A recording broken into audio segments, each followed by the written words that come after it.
और 24 घंटे पहले डोनाल्ड ट्रंप ने यूक्रेन को हथियारों की सप्लाई फिर शुरू करने का आदेश दिया था, जिससे आग बबूला पुतिन ने यूक्रेन पर हमलों के सारे रिकॉर्ड तोड़ दिए। रूसी राष्ट्रपति ने यूक्रेन के शहरों पर एक रात में 750 ड्रोन और मिसाइलों से हमले किए। रूस ने न सिर्फ कीव को दहलाया, बल्कि पश्चिमी यूक्रेन में भी भीषण विध्वंस मचाया है।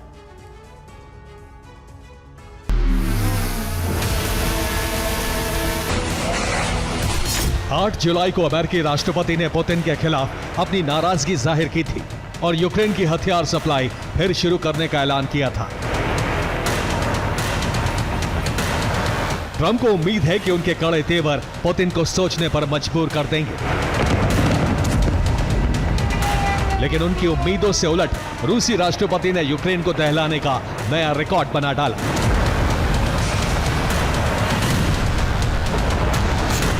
9 जुलाई की रात रूस ने यूक्रेन पर 728 ड्रोन से हमला किया। इससे पहले 4 जुलाई को रूसी सेना ने 539 ड्रोन दागे थे, जो यूक्रेन पर ड्रोन हमलों का सबसे बड़ा रिकॉर्ड था। इसके अलावा रूस ने 7 KH-101 और इस्कंदर मिसाइलें, 6 किंजल मिसाइलों से यूक्रेन पर अटैक किया।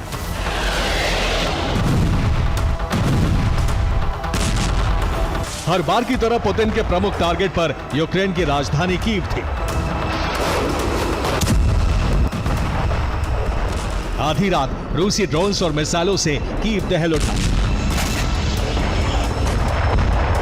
लोग जान बचाने के लिए बंकरों की तरफ दौड़े। रात के वक्त कीव के अंडरग्राउंड मेट्रो स्टेशन भी भर गए।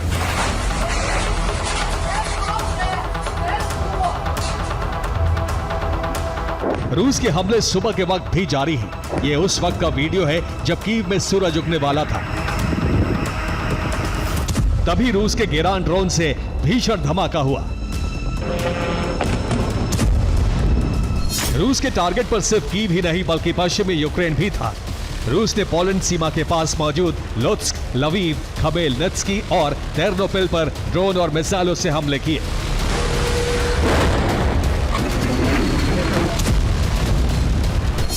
रूसी हमलों को देखते हुए पोलैंड भी अलर्ट हो गया। उसने 7 घंटे के लिए अपनी पूर्वी सीमा पर अलर्ट जारी कर दिया। सुरक्षा के लिए लड़ाकू विमान तैनात कर दिए गए। रूस के इन हमलों से डोनाल्ड ट्रंप आग बबूला है। उन्होंने पुतिन से बातचीत को बेतुका बताते हुए नए प्रतिबंधों पर विचार करने की बात कही है। सिर्फ इतना ही नहीं, यूक्रेनी शहरों पर बरसते रूसी बारूद को देखते हुए उन्होंने तुरंत 10 पैट्रियट डिफेंस सिस्टम यूक्रेन भेजने का आदेश दिया है। डोनाल्ड ट्रंप भले ही यूक्रेन को पैट्रियट डिफेंस सिस्टम भेजने की बात कर रहे हैं, लेकिन अमेरिका से आई एक रिपोर्ट ने पेंटागन की चिंता बढ़ा दी है।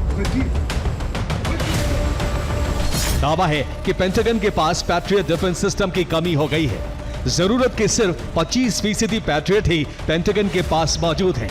दावा है कि इसी वजह से यूक्रेन को हथियार भेजने पर रोक लगाई गई थी, लेकिन 24 घंटे पहले ट्रंप ने इस फैसले से यू टर्न ले लिया।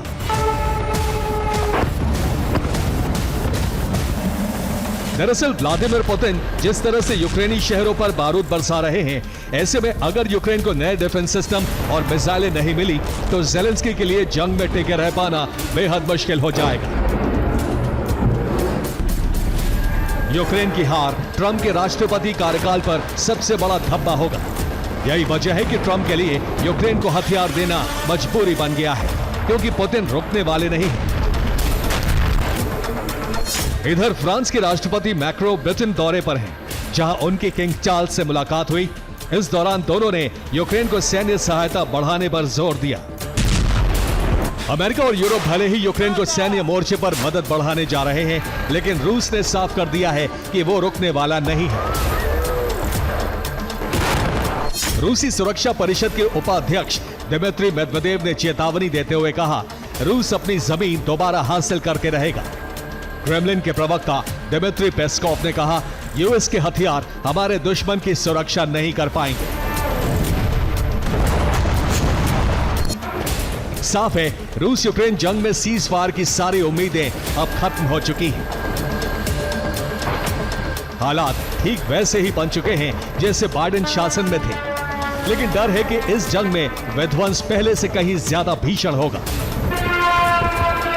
Bureau report, TV9 Bharatvarsh.